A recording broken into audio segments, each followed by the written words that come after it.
அச்சாணி நிகழ்ச்சியில் நம்ம பார்க்குறது ஸ்டார்டிங் பாயிண்ட். இதில் நம்ம பணத்தோட கண்டுபிடிப்பு பற்றிலாம் பார்த்தோம். இது எந்த அளவுக்கு முக்கியமானது அப்படின்னு நமக்கு ஏற்கனவே தெரியும். அத்தனை பிரச்சனைகளுக்கும் அத்தனை தீர்வுகளுக்கும் அதுதான் காரணமாக இருக்கிறது அப்படின்னு சொன்னோம். அதுதான் உண்மை. ஆனால் இந்த பணத்தை எப்படி ஈட்டுவது, அதுவும் பெரிய விஷயம். இப்போ அதுதானே முக்கியமாகிடுச்சு லைஃப்பில்.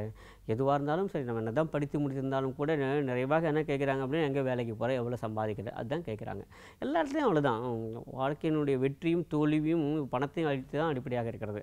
ஒரு வெற்றியாளன் அப்படி எதை வச்சு சொல்கிறோன்னா, அவர் நிறைய பணம் சம்பாதிச்சிருக்காரு. அவர் தோல்வி அழிச்சிட்டார் அப்படின்னா அவர்கிட்ட பணமே இல்லை. இதுதான் ஒரு முக்கியமான ஒரு அளவுகோலாக மாறி இருக்கிறது.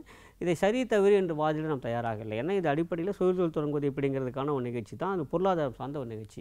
நம்ம பொருளாதார கண்ணோட்டத்தில் பார்க்குற போது ஒரு பணம் ஈட்டி ஒரு ஆற்றலை வைத்து தான் அவருடைய வெற்றியை தீர்மானிக்கிறார்கள் அப்படிங்கிற அந்த உண்மையாக நம்ம ஏற்றுக்கணும். அதுக்கப்புறம் தான் அடுத்த நிலைக்கே போக முடியும். அடுத்த நிலைக்கு நம்ம செல்கிறோம். இப்போது இந்த பணத்தை எப்படி ஈட்டுவது அப்படின்னு பார்க்க போனால், பணத்தை ஈட்டுவதற்கு 2-3 வழிகள் இருக்குன்னா, நேரான வழிகளிலே முறையாக வழிகளிலே நம்ம பண்ணுறது தான் சொல்கிறோம். இல்லை 2 விதமாக இருக்கிறது. நம்ம எப்படிலாம் பணம் ஈட்டலாம் அப்படின்னா, ஒன்று ஒரு நிலையான ஊதியம் வரக்கூடிய மாதிரி நம்ம ஏதாவது பணத்தை ஈட்டலாம். அதாவது வேறு ஒன்றுமே எங்கேயோ ஒரு வேலைக்கு போகிறது அப்படி சொன்னால் ஈஸியாக புரிஞ்சிடும். எங்கேயோ ஒருத்தர் வேலைக்கு போகிறோம், எம்ப்ளாய்டாக இருக்கும், ஒரு இடத்துல வேலை செய்கிறோம், அவங்க என்ன வேலை கொடுக்குறாங்க அதை பண்ணிட்டு வரோம். ஒரு மாத நிறைவில் நமக்கு சம்பளம் கொடுத்துட்றாங்க, சரிங்களா, ஊதியம் கொடுக்குறாங்க. ஆக இது ஒரு நிலையான ஊதியம். ஒரு காலம் முடிகிற போது ஒரு பீரியட் முடிகிற போது நமக்கு கிடைக்கும். அது வார ஊதியமாக இருக்கலாம், மாத ஊதியமாக இருக்கலாம், அந்த மாதிரிலாம் இருக்கலாம். ஆக சம்பளம் வாங்குறது வேறு ஒரு காலம் நம்ம போய் வேலை செய்கிறோம், சம்பளம் வாங்கிட்டு வந்துடுறோம். ஆக இப்படியாக கூட நம்மளால் பணத்தை ஈட்ட முடியும். இது ஒரு நிலையான வருமானம். இதில் நன்மையும் இருக்கிறது, தீமையும் இருக்கிறது. நன்மை என்ன அப்படின்னு நமக்கு நிச்சயமாக தெரியும். நமக்கு இவ்வளோ பணம் வரும், இந்த தேதியில் இவ்வளோ பணம் வருங்கிறது தெரியும்.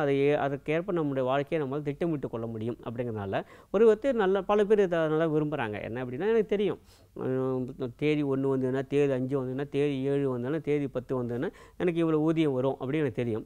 இதை வைத்துக்கொண்டு நான் எந்த அளவுக்கு செலவு செய்யலாம், எவ்வளோ சேமித்து வைக்க வேண்டும், எனக்கு என்ன தேவை இருக்கிறதுனால என்னால் திட்டமிட முடியும். அதனால் ஒரு நிலையான வருமானம் சொல்கிறாங்கல்ல, அதுதான் ஒரு ஸ்டேபிள் இன்கம் இருக்குது. எனக்கு யார்கிட்டும் போய் கை கட்டி கொண்டு இருக்க வேண்டியதில்லை. அங்கே போன இடத்துல அப்படியே வேலை பண்ணிட்டு வந்தால் போதும் அப்படிங்கிறது தான். எனக்கு என்ன வேணும் அப்படின்னா, நாங்கள் போய் எந்த இடத்துல வேலை செய்யணும், எங்கே ஊதியம் வாங்கணும், அங்கே எனக்கு ஊதியம் கொடுக்கக்கூடியவருக்கு மனநிறைவு தெரிகிற இடத்துல நான் வேலை பண்ணால் போதும்.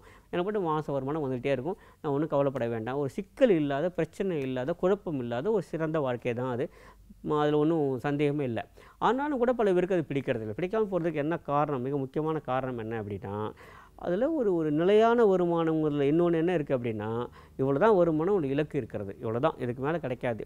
ஃபார் எக்ஸாம்பிள் 12,000 சம்பளத்துக்கு நான் போகிறேன் அப்படின்னா, எனக்கு நிலையாக அந்த தேதியில் எனக்கு 12,000 கிடைக்கும். ஆனால் 12,000 தான் கிடைக்குமே தவிர்த்து 12,001 12,002 கிடைக்காது. அவ்வளோதான், எனக்கு முடிஞ்சு போச்சு, இவ்வளோ தான் வருமானம், இதுக்கு மேலே வருவதற்கு வாய்ப்பே இல்லை அப்படின்னு சொல்கிறேன். ஆனால் பல பேருக்கு அதை ஏற்றுக்கொள்வதற்கு மனதுக்கு சங்கடமாக தான் இருக்கும். ஏன்னா நமக்கு தெரியும், நமக்கு தேவைகள் அதிகமாகி கொண்டே போகின்றன, அப்புறம் நம்முடைய எதிர்பார்ப்புகள் அதிகமாக இருக்கின்றன, ஆசைகள் இருக்கின்றன. இது எல்லாவற்றையும் நிறைவேற்றிக் கொள்ள வேண்டும் என்று சொன்னால், இந்த வருமானம் எனக்கு போதாது, இதிலிருந்து நான் வெளியே வர வேண்டும் என்று சொன்னால், எங்கே எனக்கு வருமானத்துக்கு வரம்பு இல்லாமல் இருக்கிறதோ அங்கே தான் நான் போகணும்னு இருக்குது. அதனால தான் என்ன சொல்கிறோம் அப்படின்னா, ஏதோ ஒரு இடத்து வேலைக்கு போய்ட்டு மாத ஊதியம் பெற்றுக்கொண்டு அல்லது வார ஊதியம் பெற்றுக்கொண்டு அதெல்லாம் இருப்பதை விடவும், வெளியே வந்துவிட்டு சொந்தமாக ஒரு தொழில் தொடங்கலாம், சொந்தமாக எனக்கென்று ஒரு வழியை ஏற்படுத்தி கொள்ளலாம். அங்கே போனோம்னா மிக பல ஆதாயங்கள்லாம் இருக்குது. அந்த ஆதாயம் என்ன நம்ம பார்க்க போகிறோம். மிக முக்கியமான ஒரு ஆதாயம் என்ன அப்படின்னா, நம்மளால் ஒரு வெற்றிகரமான வணிகம் நடத்த முடியும் என்று சொன்னால், மிகச்சிறந்த ஒரு தொழில் என்னால் மேற்கொள்ள முடியும் என்று சொன்னால், அங்கே வருமானத்துக்கு உச்சவரம்பே இல்லை, வானமே இல்லை அப்படிங்கிற மாதிரி தான். அதனால தான் மாத ஊதியம் என்று சொல்கிற போதும், சுயதொழில் என்று சொல்கிற போதும் எது மிகவும் நல்லது என்று சொன்னால், சுயதொழில் எப்போதுமே நல்லது.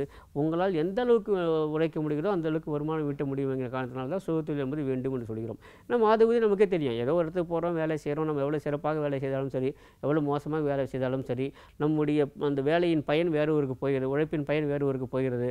அதற்கு பதிலாக எனக்கு ஒரு நிரந்தரமான நிலையான ஒரு ஊதியம் கிடைத்து விடுகிறது, அது எனக்கு போதும் அப்படின்னு சொல்லியிருக்கக்கூடியது. ஆனால் வாழ்க்கையை அப்படி நடத்துவதல்ல.